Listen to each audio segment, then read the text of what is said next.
Hello everyone, today we are going to learn basic AutoCAD 2027 how to insert an image.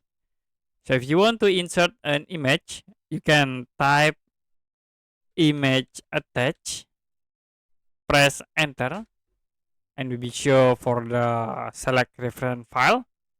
So you can searching for your image. For example, I will use this image and click open.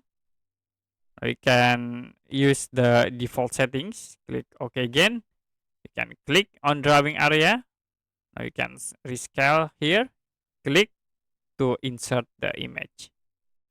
Okay, you can type image attach, press enter, and choose your image, click open, and click OK.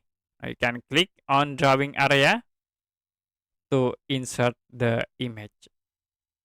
Okay, that's it for basic AutoCAD 2027, how to insert an image.